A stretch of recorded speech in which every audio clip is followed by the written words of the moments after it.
Imagine a man who rose from the ashes of revolution, promising liberty and equality, only to crown himself emperor and reinstate slavery. This is the paradox of Napoleon Bonaparte. Napoleon Bonaparte is often hailed as a military genius and a champion of the French Revolution. Yet, beneath the veneer of glory lies a complex figure who betrayed the very ideals he once vowed to uphold. In 1804, he crowned himself Emperor of the French, signaling a return to monarchical rule. 2 years earlier, in 1802, he reinstated slavery in French colonies, reversing the revolutionary abolition of 1794. In this video, we'll delve into these controversial decisions, exploring how Napoleon's actions contradicted the principles of liberty, equality, and fraternity.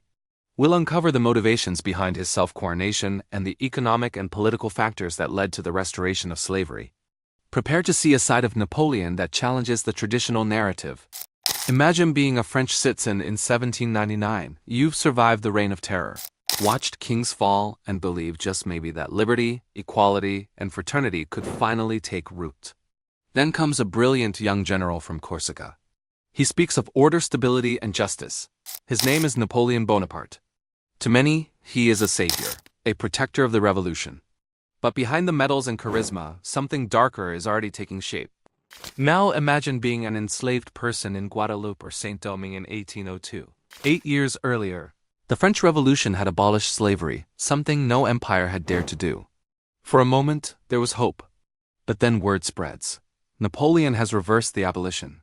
Chains are returning. Families are being torn apart again. This time, not by kings, but by the very man who claimed to defend liberty. These are the forgotten victims of Napoleon's ambition. The soldiers who fought for a republic only to see a crown rise in its place. The colonized who tasted freedom only to be betrayed by the stroke of a pen.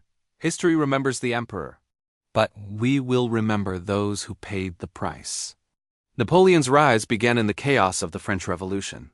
Born in Corsica in 1769, he emerged as a military prodigy during the wars that followed the revolution's outbreak in 1789. By 1796, he led the French army in Italy to stunning victories, returning to Paris a national hero. But France was crumbling under the weight of internal corruption and external threats. The ideals of liberty and democracy were fading beneath fear and fatigue. In 1799, Napoleon seized the moment. Through a swift and calculated coup d'état known as the 18 Brumaire, he overthrew the weak Directory and established the consulate, naming himself first consul. It was supposed to be a republic, but in practice, it gave him almost absolute power. He promised to protect the revolution. In truth, he began burying it. He censored the press, silenced critics, and filled government posts with loyalists. France was no longer free, it was efficient. In 1802, Napoleon took another bold step. He declared himself consul for life. Around the same time, he reinstated slavery in the French colonies, an act of brutal pragmatism.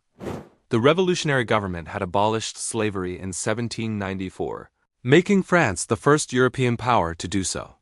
But Napoleon, under pressure from colonial planters and seeking economic control in the Caribbean, reversed that decision. Freedom, it seemed, had an expiration date. Then, in 1804, the transformation was complete. In a lavish ceremony at Notre Dame Cathedral in Paris, Napoleon crowned himself Emperor of the French. Not the Pope himself. It was a deliberate gesture. He owed his power to no one. With that act, the man who claimed to defend the revolution declared its funeral. As emperor, Napoleon crafted a regime that looked revolutionary on the surface but operated like an empire of old. He introduced the Napoleonic Code, a legal system that promised equality under the law. But women lost rights, political dissent was criminalized, and the state grew ever more centralized. Liberty was replaced by order, equality by hierarchy, fraternity by obedience. The people could vote, but only for him. In the colonies, the consequences were even more brutal.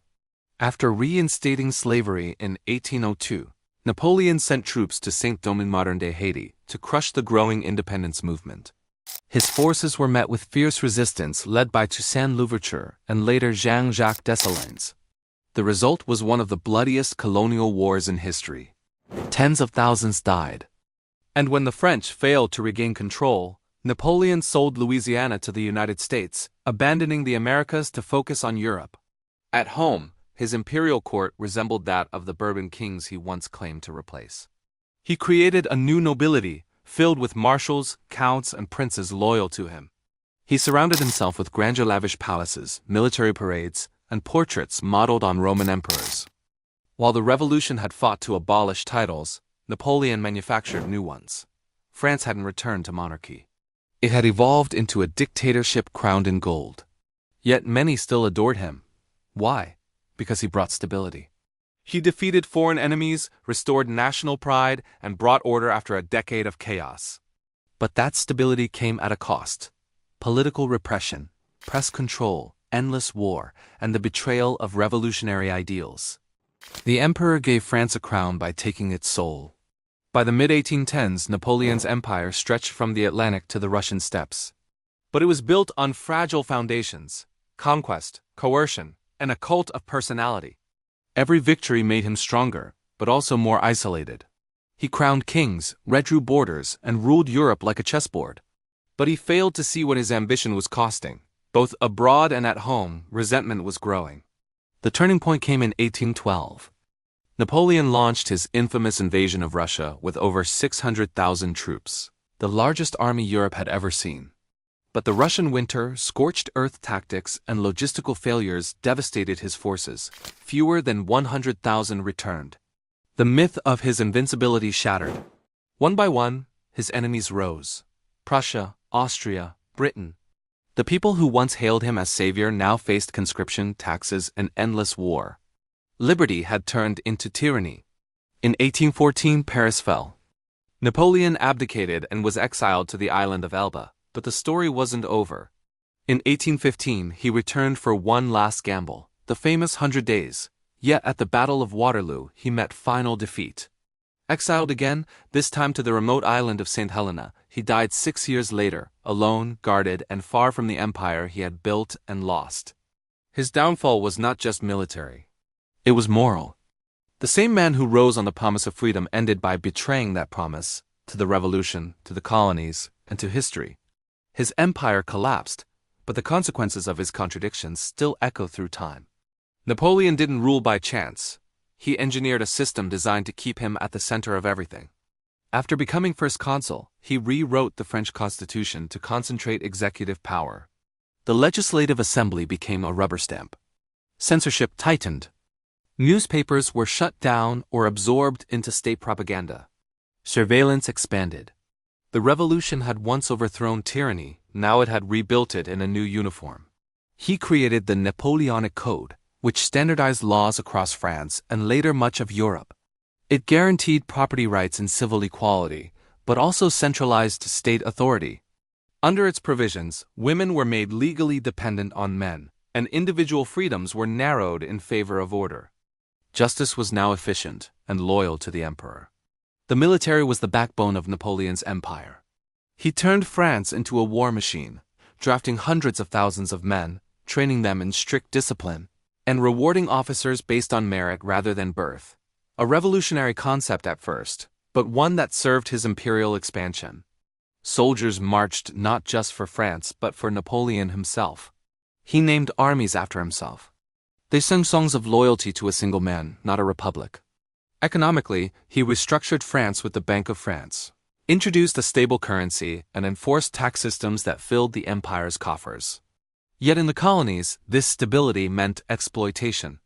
Slavery was restored to revive sugar production and trade, a direct betrayal of revolutionary abolition.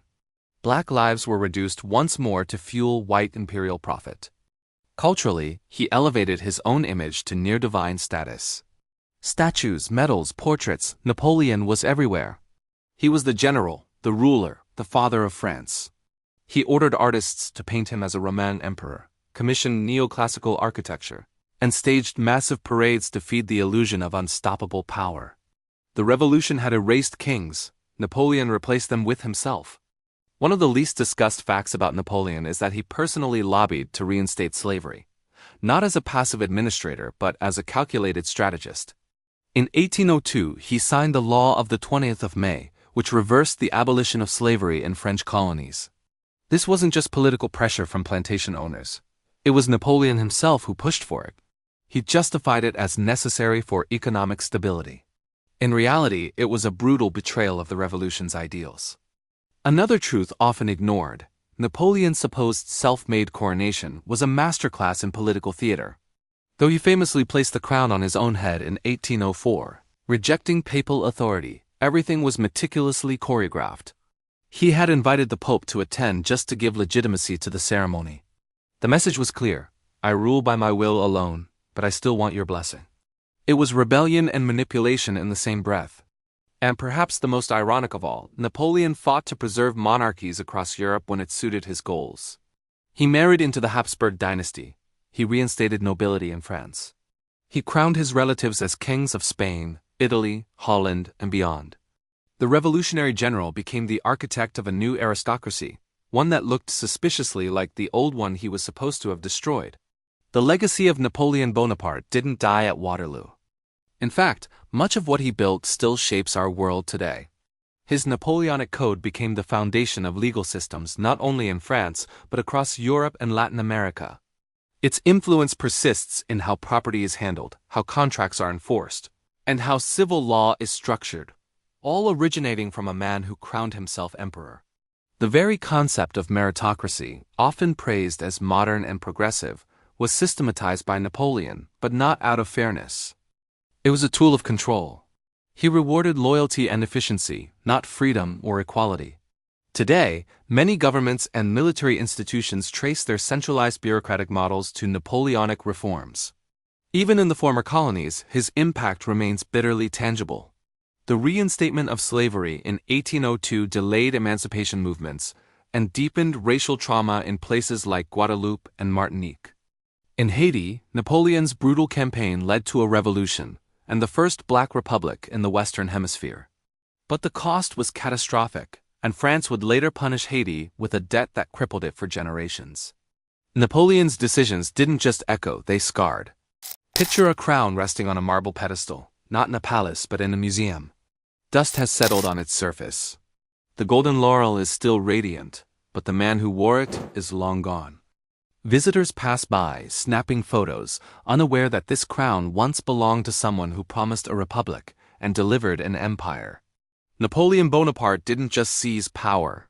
He rewrote the meaning of revolution. He rose as a man of the people and became the sole ruler of millions.